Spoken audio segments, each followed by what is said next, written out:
प्रदेश के सियासी रण में अब आतंकी के अब्बा जान और समाजवादी पार्टी के रिश्ते तक लड़ाई आई है। आतंकी के पिता के शादाब साथ अखिलेश की फोटो पर बीजेपी हमलावर है। रैलियों में प्रधानमंत्री मोदी से लेकर बीजेपी के बड़े दिग्गज तक हमलावर है। जी उत्तर प्रदेश उत्तराखंड के साथ सुपर एक्सक्लूसिव इंटरव्यू में भी सीएम योगी ने दो टूक जवाब दिया।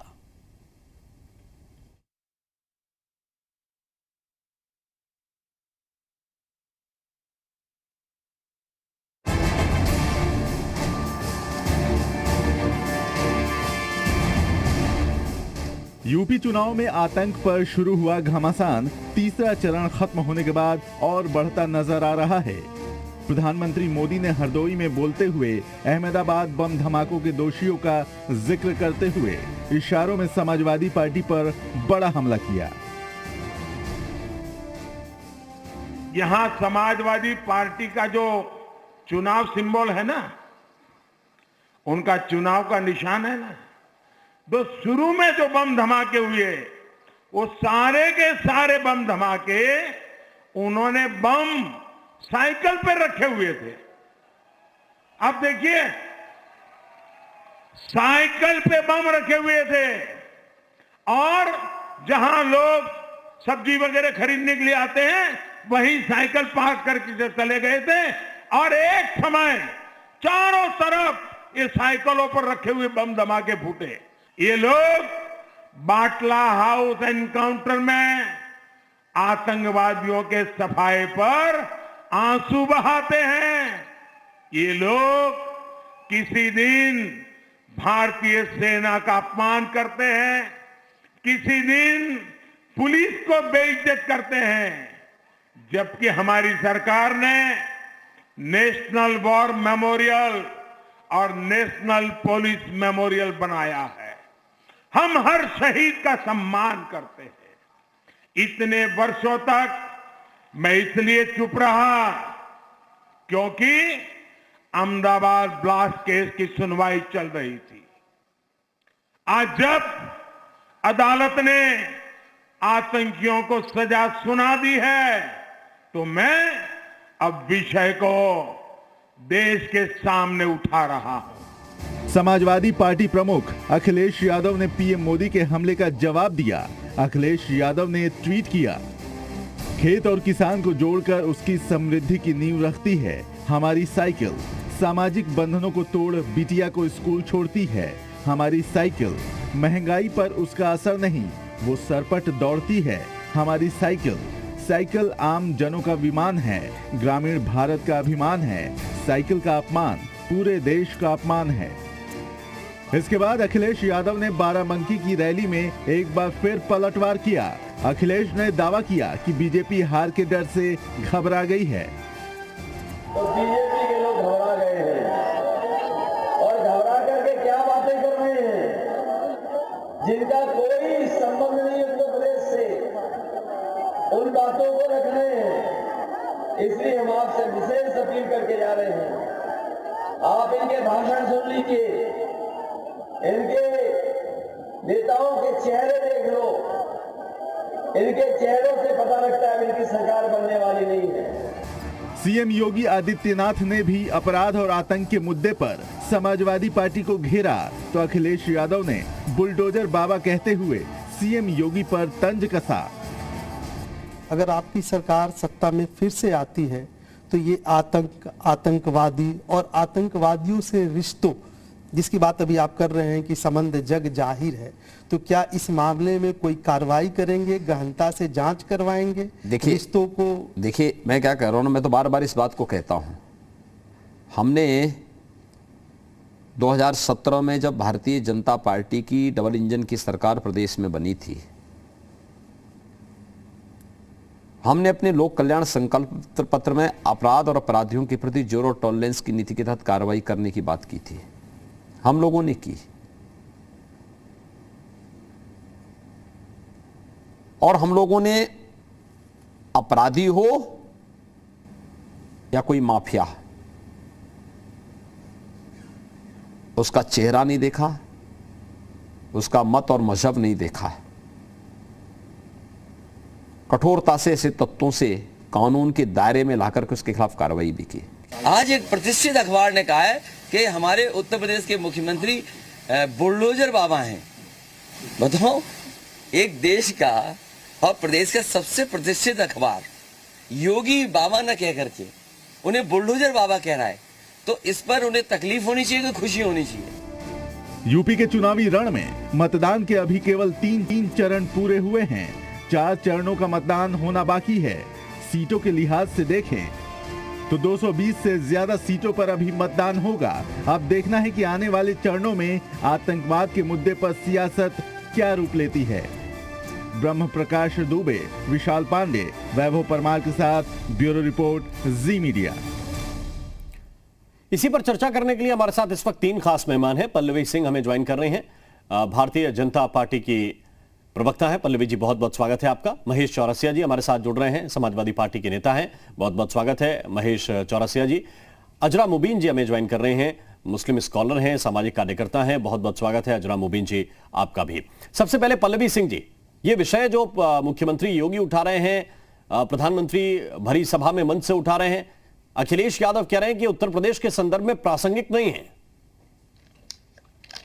जी देखिए, मैं ये कहना चाहूंगी, अभी तक हमारे प्रधानमंत्री जी ने कुछ भी नहीं बोला इसके बारे में, क्योंकि जैसा उन्होंने कहा कि केस ये चल रहा था तो उन्होंने कुछ भी नहीं कहा। परंतु अभी जब ये चीजें क्लियर हो गई हैं तो उनमें से जो भी एक कन्विक्ट है जिनके पिताजी का बहुत ही अच्छा लिंक है और ये सारी चीजें समाजवादी पार्टी से जो कि पता चला है, उसके बाद ही उन्होंने ये बात बोली है जाके कि उसमें जो है सीरियल बॉम्ब ब्लास्ट जो हुए उसमें इस पार्टी का हाथ है। उससे पहले उन्होंने कभी कुछ भी नहीं बोला।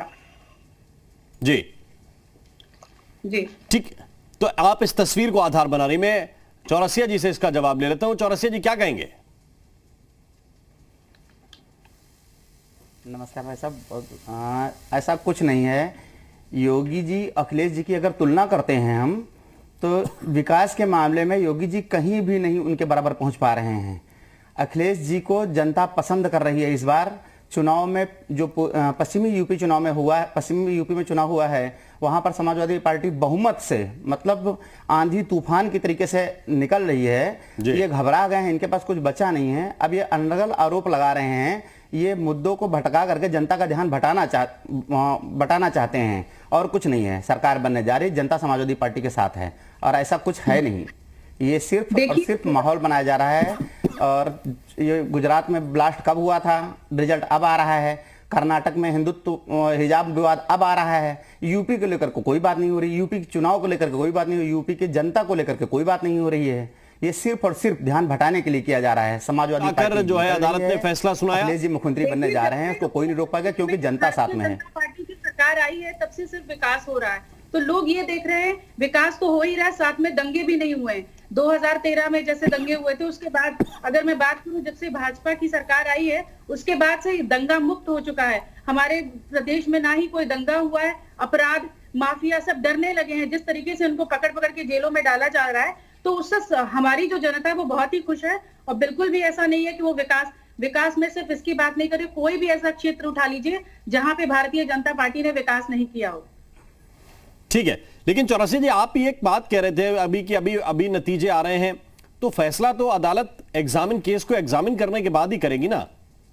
क्या आपको लग रहा है कि चुनाव उत्तर प्रदेश में आ गया इसलिए वो अदालत ने फैसला सुना दिया?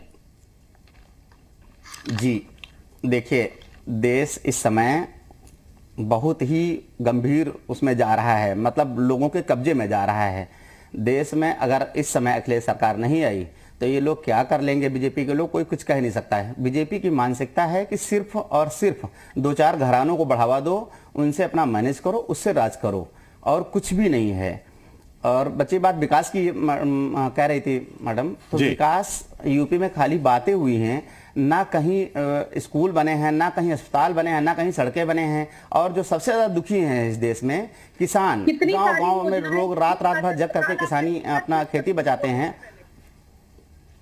आप एक बार चेक कर लीजिए। ठीक है, अजरा मुबीन जी के पास हम चलते हैं, फिर वापस आप दोनों के पास आता हूं मैं वापस। अजरा मुबीन जी, आप इस राजनीति को किस तरह से देख रहे हैं? क्या ये तुष्टीकरण की कोशिश है कि एक पक्ष को बचाने की कोशिश हो रही है, या पोलराइजेशन इसको आप देख रहे हैं?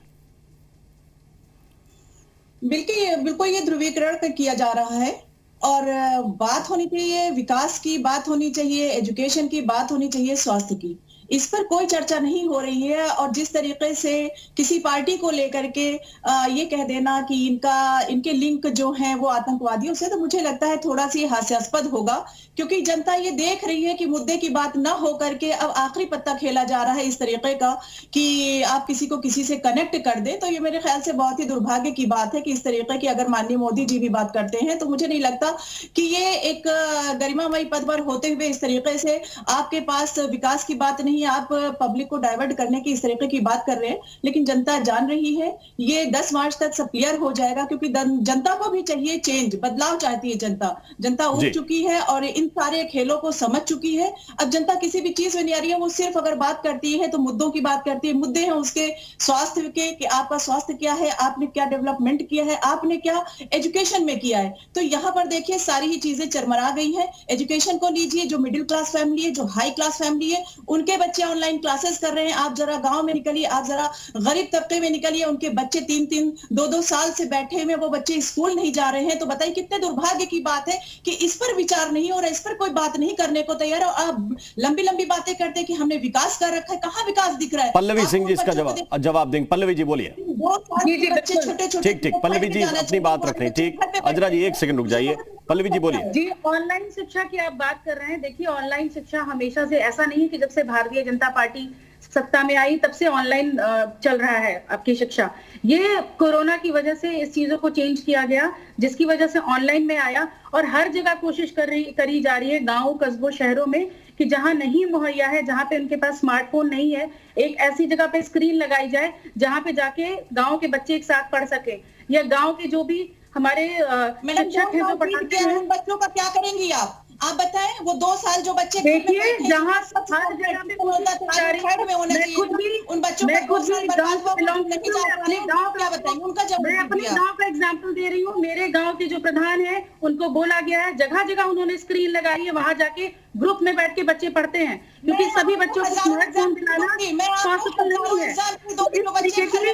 आप प्लीज बीच में इंटरप्ट ना करें, मुझे पहले आंसर देने दो, उसके बाद आप इंटरप्ट करें। पूरी बस्ती की मैं बात बता रही हूँ, आप पूरी बस्तियों में नहीं करिए, आप लोग पेपर की बात करते हैं, जमीनी काम आप करते हैं। ऑनलाइन शिक्षा बीजेपी ने नहीं बताया है कि आपको ऑनलाइन शिक्षा करनी है। कोरोना की वजह से, इस मुश्किल प्रॉब्लम की वजह से ये चीजें आई हैं और उसको सॉल्व करने के लिए आप देख रहे हैं किस तरीके से टीकाकरण अभियान चलाया गया है। पेंडेमिक सिचुएशन को ढाल बना के चुनाव में जाना चाहते हैं? क्या पेंडेमिक सिचुएशन को ढाल बना के चुनाव में जाना चाहते हैं? एक सवाल ये भी है कि क्या पहले से सारे क्लासरूम बहुत हाईटेक थे, जो योगी सरकार आ गई उसके बाद ये क्लासरूम हाईटेक खत्म हो गए और ऑनलाइन शिक्षा खत्म हो गई? भाई, पुराना जो उत्तर प्रदेश ने पाया है उसी के आगे बढ़ने की दिशा में तो काम होगा। क्या पहले सारे क्लासेस में वर्चुअल क्लासेस चलती थी और योगी सरकार आई तो वो हटा दिए गए? आप क्या कहना चाह रहे हैं? या पेंडेमिक सिचुएशन को ढाल बना के चुनाव जीतना चाहते हैं? बिल्कुल, पेंडेमिक में ऐसा हुआ है। 1 सेकंड रुक जाइए। भाजपा सरकार आई तब से चौरसिया जी बताइए जरा।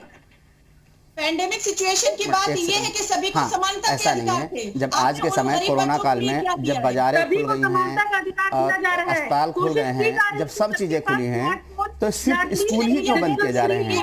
स्कूल बंद करने का इनका जो मुद्दा है, जो इनकी सोच है, स्कूल ना खोलो। मैं वापस लौट के आता हूँ विषय पे, लेकिन पहले केंद्रीय मंत्री अनुराग ठाकुर, मैं आपके तीनों के पास वापस लौट के आता हूं। केंद्रीय मंत्री अनुराग ठाकुर, जिन्होंने निशाना साधा है, अखिलेश यादव ने उस पर पलटवार किया है, ये आपको सुनाते हैं। अहमदाबाद बम धमाकों के तार सीधे तौर पर समाजवादी पार्टी से जुड़े हैं। अखिलेश यादव जी अब तक मौन हैं। जिस समय की घटना हुई होगी ब्लास्ट, उसी के आसपास हमें और वो सब लोग एक गाड़ी में बैठ करके डिफेंस की ऑफिस में गए थे। अगर मैं आतंकवादी हूं तो वो भी आतंकवादी होंगे। तो ये वार पलटवार राजनीति में जारी है और इसी विषय को लेकर हम लगातार चर्चा भी कर रहे हैं। हमारे साथ कई मेहमान लगातार जुड़े हुए हैं। चौरसिया जी, इस बात का जवाब समाजवादी पार्टी देने से बच क्यों रही है? भाई, साफ साफ कह दे कि जो व्यक्ति जिसके साथ फोटो है वो कौन है, क्या पहचान है उनकी? ऐसा देखिए, मंच पर जब कहीं कोई प्रोग्राम होता है तो कोई स्पेशल आदमी को नहीं बुलाया जाता है, वहाँ के जो भी क्षेत्र के लोग होते हैं आ जाते हैं। ये फोटो सिर्फ एक दिखाने का कोई मतलब नहीं है, फोटो दिखाना है तो पूरी दिखाएं, तब समझ में आएगा कहाँ का प्रोग्राम है और कहाँ पर ये मिले हैं। किसी भी राष्ट्रीय नेता से आम जनता को मिलने से कोई रोक नहीं सकता है, हर आदमी मिल सकता है, चाहे योगी जी से मिलना चाहे कोई, चाहे प्रधानमंत्री से मिलना चाहे, चाहे अमित शाह जी से मिलना चाहे, इनको कोई नहीं रोक सकता है। आम जनता का हक है कि अपने नेता से मिले।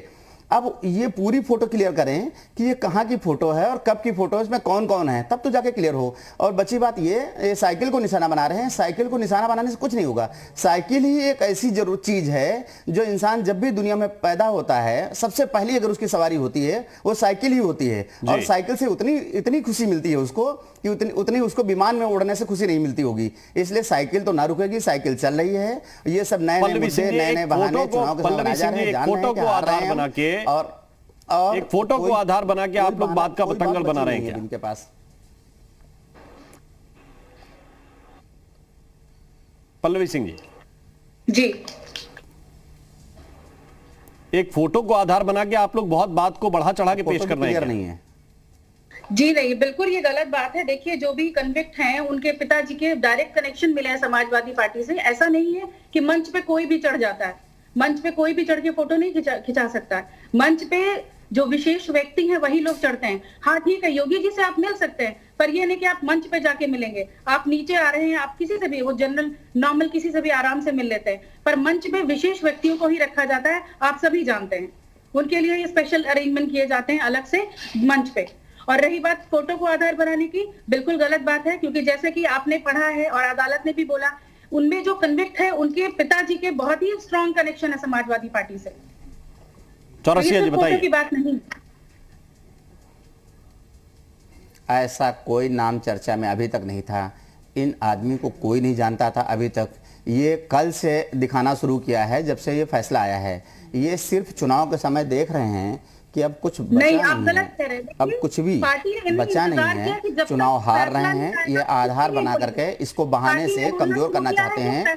हिंदू मुस्लिम की लड़ाई लड़ा करके ये सिर्फ हिंदू मुस्लिम की लड़ाई लड़ा करके हिंदू मुस्लिम कहां से आ गया? सोच रहे हैं कि मुख्यमंत्री बन जाएंगे। इसमें हिंदू मुस्लिम कहां से आ गया? इसमें अपराधी आतंकी की बात है और आम आदमी की बात है। इस बार इसको भी आप इस चश्मे से देखेंगे क्या? और रोजगार की बात चलेगी, उसमें समाजवादी पार्टी भारतीय जनता पार्टी पर बहुत भारी पड़ रही है। ठीक है, जनता समझ गई है, उसको अब रोक पाना किसी के बस की बात नहीं है। हम बहुत बहुत धन्यवाद देते हैं जनता को। चलिए, बहुत बहुत धन्यवाद, बहुत बहुत शुक्रिया आप सभी मेहमानों का हमारे साथ इस चर्चा में जुड़ने के लिए, इस चर्चा में शरीक होने के लिए। बीजेपी कह रही है कि इसका बड़ा इंपैक्ट पड़ेगा।